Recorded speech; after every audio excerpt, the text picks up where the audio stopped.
Hello friends, എല്ലാവർക്കും ചെമ്മലൂരിന്റെ ഇന്നത്തെ പുതിയൊരു പ്രൊമോ വീഡിയോയിലേക്ക് സ്വാഗതം. പ്രൊമോയുടെ തുടക്കത്തിൽ തന്നെ കാണിക്കുന്നത് ആന്റണി ശ്രുതിയെ വിളിച്ചതിന് ശേഷം സച്ചിയുടെ വണ്ടിയുടെ താക്കോൽ എങ്ങനെയെങ്കിലും സംഘടിപ്പിച്ച് തരണമെന്നും നിനക്ക് ഞാൻ ഹെൽപ്പ് ചെയ്യാമെന്നൊക്കെ പറയുമ്പോഴത്തേക്കും ശ്രുതി വേഗം തന്റെ ആവശ്യം ഭാമയോടായിട്ട് പറയാണ്ട്. എന്നാൽ സച്ചിയെ അപകടപ്പെടുത്തുന്നുള്ള കാര്യം ശ്രുതി പറയുന്നില്ലായിട്ട് അങ്ങനെ പിറ്റേന്ന് നേരം വിളിക്കുമ്പോൾ തന്നെ ഭാമ ചന്തയെ കാണാനായിട്ട് ചെല്ലുകയും സച്ചിയുടെ താക്കോല് സച്ചി അറിയാതെ തന്നെ എടുത്തുകൊണ്ട് പോവുകയൊക്കെ ചെയ്യുന്നുണ്ട്. അങ്ങനെ ഭാമ കൃത്യമായ രീതിയിൽ തന്നെ ആ ഒരു താക്കോൽ ശ്രുതിയുടെ കൈകളിലേക്കായിട്ട് ഏൽപ്പിക്കുകയും ചെയ്യുന്നുണ്ട്. അപ്പൊ ഇതിനിടെ തന്നെ ഭാമയെ വീട്ടിൽ കാണുന്ന സമയത്ത് രേവതി പറയുന്നുണ്ട് കേട്ടോ, സച്ചേട്ടനെ കാണാനായിട്ടാണ് ആന്റി വന്നത്.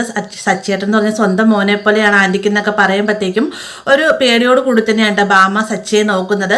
പിന്നീട് കാണിക്കുന്ന ശ്രുതി കൊടുത്തുവിട്ട താക്കോലുമായിട്ട് ആന്റണിയും കൂട്ടരും രാത്രി സച്ചിയുടെ വീടിന്റെ അടുത്തേക്ക് വരികയും വണ്ടിയുടെ ബ്രേക്കൊക്കെ പൊട്ടിച്ചിടുകയൊക്കെ ചെയ്യുന്നുണ്ട്. പിറ്റേ നേരം പുലരുമ്പോൾ തന്നെ രേവതിയോട് യാത്ര പറഞ്ഞിട്ട് സച്ചി വണ്ടി എടുത്തുകൊണ്ട് പോകുകയും ചെയ്യുന്നുണ്ട്. ഇതേ സമയം തന്നെ ആന്റണി തന്റെ ഗുണ്ടകളായിട്ട് പറയുന്നുണ്ട് രേവതിക്ക് സങ്കടത്തിനുള്ള വകയായിട്ടുണ്ട്, അവൾ എന്നേക്കുമായിട്ട് വിധവയായിട്ട് ജീവിക്കുക, ആ ഒരു സങ്കടം കണ്ട് എനിക്ക് സന്തോഷിക്കണം എന്നൊക്കെ പറയുകയാണ്. അപ്പൊ ഇത്രയുമാണ് പ്രൊമോയിൽ ഉൾപ്പെടുത്തിയിരിക്കുന്നത്. വീഡിയോ ഇഷ്ടമായ ലൈക്ക് ചെയ്യാനും കൂടെ സബ്സ്ക്രൈബ് ചെയ്യാനും മറക്കരുത്.